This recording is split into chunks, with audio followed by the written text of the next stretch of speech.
So this is the Galaxy S25 9 months later, and this has been what I consider the forgotten flagship. Most people are talking about the S25 Ultra, the 17 Pro Max, the latest OnePlus 15, the S26s are around the corner, even the S25 Plus, and sometimes the Edge.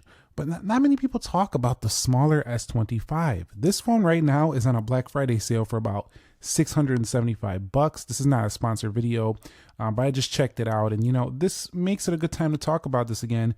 And I want to talk about the price to value ratio, because you are getting quite a good deal here still on the regular S25 due to multiple elements of this phone. Number one, a super smooth refresh rate display. Well, that's kind of like on most phones now, but this has a Snapdragon 8 Elite CPU. Now, the Gen 5 has been good, but it hasn't been substantially better. And you have a phone here option that is pretty a nice size that also gives you a very powerful CPU with the ability to split screen multitask, with the ability to use Samsung DeX up to a monitor.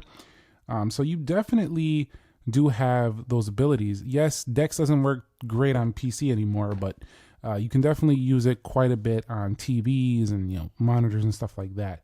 So that's still a good thing about this phone. Triple camera array and a 4,000 milliamp hour battery. So it's also packing 12 gigabytes of RAM. So this phone was an early phone this year, packing a little bit more than some of the competition. It does show 10.9 GB right there, but overall, it is giving you a pretty nice GPU as well at the Adreno 830. They're on the 840 now, and it doesn't have the sharpest resolution at 417 pixels per inch at a 1080p resolution, but at this size, it's really not that noticeable, so it's not a big con to this device. Overall, I think the price to value, this is a pretty sweet deal here on the S25, and it does have several more years of software support, more like 5 years or so left.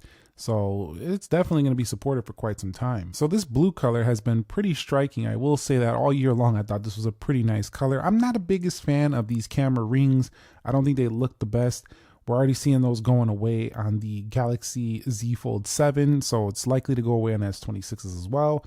However, it doesn't completely ruin the design. The device itself is flat edges on the sides. It does have a SIM card tray, which is not on every phone out there. You do have a USB-C, and we'll see if Samsung keeps the SIM around. This might be the last version. We'll have to see what happens. But you do have the 5G antenna right there, flash, glass rear. At the top, just some microphone holes, antenna line right there. It's a pretty simple, clean design, although I do have to say that Samsung's phones lately have been feeling a little bit more conservative. Like they're not really pushing the edge of innovation no more or really changing it up a lot, kind of playing it safe. So it is a little bit of a boring overall design to me, but it's mature and it's strong. So it's still a nice phone. All these months later, I pick it up and I still think, this is a great phone, but it's just so mature and hasn't changed substantially over the past few years that it is a little bit conservative. I do have to state that. But one thing that's pretty striking about this phone is that this is just a standard flagship. It's not even the Edge, and it's already super thin. This thing is like 7.2 millimeters. It only weighs 162 grams. All that tech spec jargon means is that this phone feels incredibly thin and incredibly light to hold day to day. When I seen the Edge, I was like, this is already super thin by comparison to the Edge. The Edge is thinner, obviously, but at the end of the day, I don't think anybody's going to be complaining that this is a thick phone right here. Look at the edges of this phone. Definitely, you know what? Let me bring since I'm talking about the Galaxy S25 Edge, let me go ahead and bring that thing in. So here we go. You can see right here. If we bring it to the side, yes, the Edge is thinner, but it's not like substantial. So you can see that the S25, you can get the base phone at a cheaper price tag for the most part and get yourself a bigger battery and have nearly the same thickness and thinness. But the lightness, the Armor 2 aluminum frame is nice on here, IP68, so it's pretty strong with that stuff. Design is strong overall. Gorilla Glass Victus 2 on the back. This feels nice to hold. Moving on to display, we are talking about a dynamic AMOLED 2X display. Now this panel is not a QHD. It's not even a 1.5K. It is a 1080p panel on here. However, I've said it before and I'll say it again. On these smaller phones, you don't really notice it too much unless really pixel peeping. At the end of the day, though, I don't like that they don't have it, though, because some of the previous, and I'm not canceling out what I'm saying. I do agree it's a little bit harder to see it, but when I do think back, Samsung did have the sharper resolution on their older Samsung S base models. So I kind of would like to see it make its return and even improve the rear cameras, because I feel like people shouldn't have to go to the Ultra to get the Ultra experience. Even on a smaller phone, we should have a smaller beastly phone as well. Let me know if you agree with that down below. But we are talking about a 19:5 9 aspect ratio, and so what that means is that there is plenty of space to kind of do what you need to do without it feeling a little bit too cramped or narrow on the product. So I do like that about it. Another thing I want to state about this is that the blacks are pretty deep on this phone. The contrast is very nice, and it does have a pretty good density at 416 ppi. It does have again, Gorilla Glass Victus too, but again, screen protectors might be necessary for those of you who are a little bit more reckless with your tech.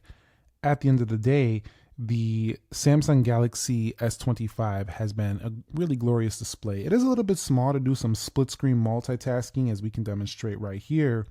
But seriously, you know, it's still enough in a pinch. It's just not quite as good as what you're going to find on yourself on a larger Ultra phone. If you want that productivity, it's clear to go to a Plus or an Ultra. Okay guys, so when it comes to the software, we are looking at Android 16 and the One UI 8. Now I do like that Samsung has been putting some nice AI features in here. They've been improving the performance, the animations, widgets, all kinds of stuff they've been improving on here. Gemini key is now integrated. It's been integrated for quite some time.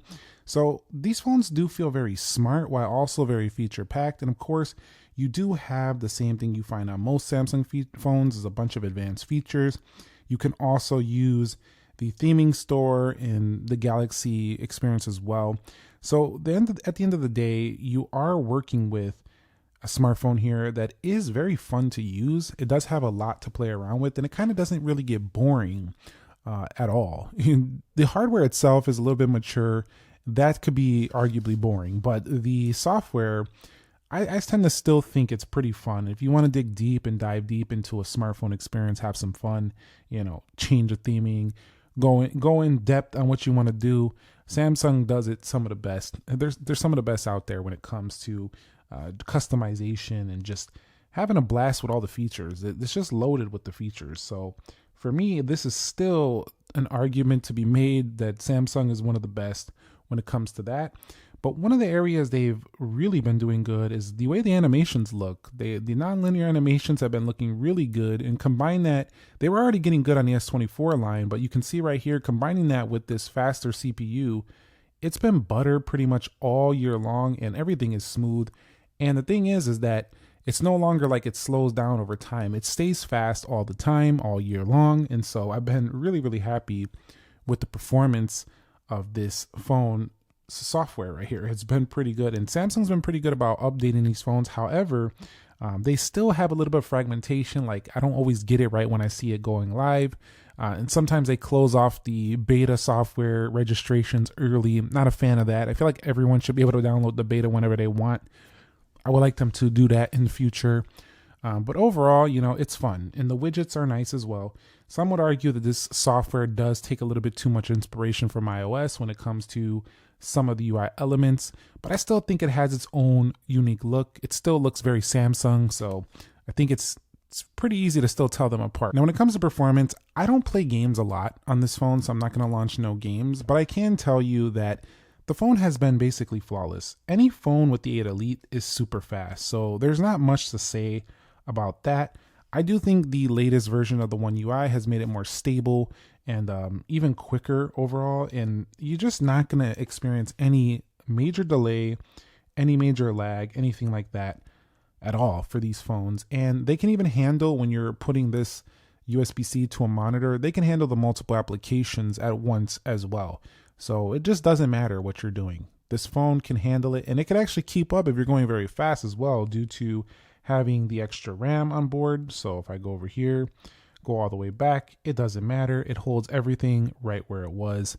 So phenomenal performance here on the S25 9 months later. So the cameras 9 months later, they're versatile, but they're not my favorite on the market. Reason why is because I feel like Samsung doesn't give us the top tier cameras on the S25. They are good, they can go up to 30, and they're more than enough for most users. But at the same time, I don't like how I have to go to the Ultra to get the absolute best from Samsung. I do feel like if this is going to be called the S line, the premium phone line, it should get nearly exactly the same results, but it doesn't. But at least we can still do the log video on here as well, so it kind of emulates a bit what the Ultra does. And you do have plenty of things like Pro Video, dual recording, and it's still loaded like we talked about with the features. It's loaded in here as well. But the front-facing camera, not quite as strong as the Ultra. Neither is the overall quality of the photos and videos, but you could still do 8K. So that's still saying something. And I'm not saying like this camera is an issue. I think most people are going to be fine, but where it really tends to get outdone by the Ultra mostly is in the zoom ranges. Once it goes into here, it's just a noisy mess over here. Low light also seems to look a little bit better to me on the Ultra line. So what I'm trying to get at here in this video is that these cameras, the Forgotten Flagship, I titled this video, these are kind of couldn't be easily forgotten just because they kind of feel like they put them on the Plus, they put them on here, but the Ultra is the one with the beastly camera. So I would like to see Samsung bring the beastly cameras down to the S line and the S Plus line. 9 months later, you know, this is forgettable for me on battery. This phone is just not super strong in this department, despite the fact of having like a 4,000 milliamp hour battery. I just find myself not being able to make it a full day of heavy use on this device.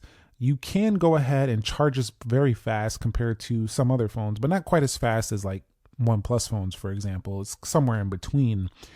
At the end of the day, this is not a power user phone. This is a phone that you use throughout the day for regular use, and it'll make it. But if you're a heavy user, this one you're charging probably somewhere in the middle of the day to 8 p.m. at night. You're not going to be going into the next day, forgot to charge, and still be able to make it through that work shift. It's not happening on this phone. And if it is, and if you say, well, it is, bro, well, that's most likely because you aren't using your phone much. If you're using your phone much, I find this one just to drain a bit quicker. Now, that being said, this phone is still not a bad battery life phone. It's just there's so many phones on the market that are having better battery life than this that it's kind of forgettable to me. The 17 outperforms this in my experience, as does the Pro and Pro Max. The Ultra far outperforms this, and so does the Plus. The Edge is the only one I think that's a bit behind this phone. This phone is worse yet than the S25. So this is an average to good battery life for me. It's still not a deal breaker, definitely not a deal breaker, but just know going into this phone that if you're needing big battery backup, this is not the one. Audio performance is good. It still has that tinny smartphone sound, but at the end of the day, it's solid, especially when you enable Dolby Atmos, as I've talked about on previous Samsung devices. There is a marketable difference in each mode, but this does have stereo speakers, so sounds better than even something like the iPhone Air, for example. It is plenty loud. Not super bassy in my experience, but it gets the job done. I'm not really disappointed in the audio department here.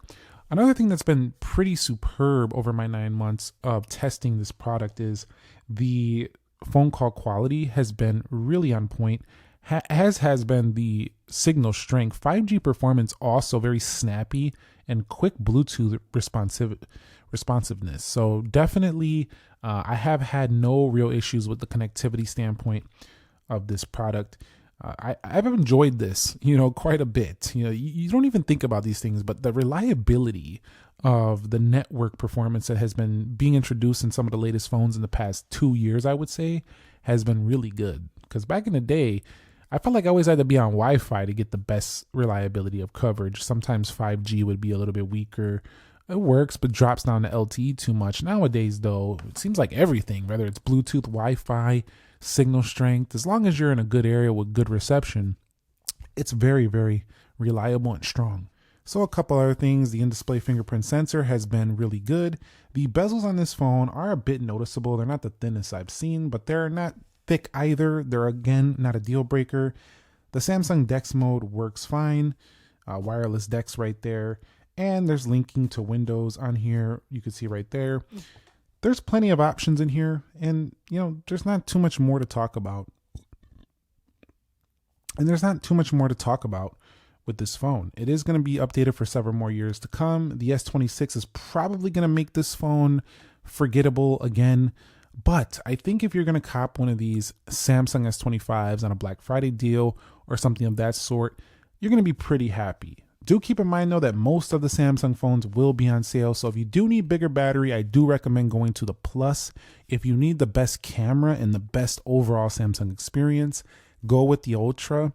And if you just need something that feels different, the Edge will probably right up your alley.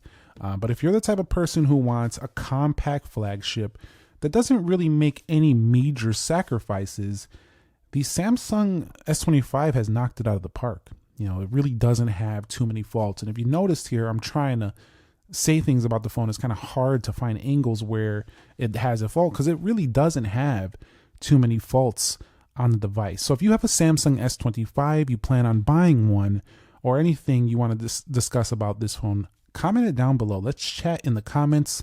It's fun to talk about these devices now that we're about to turn a corner and come on to the S26 line.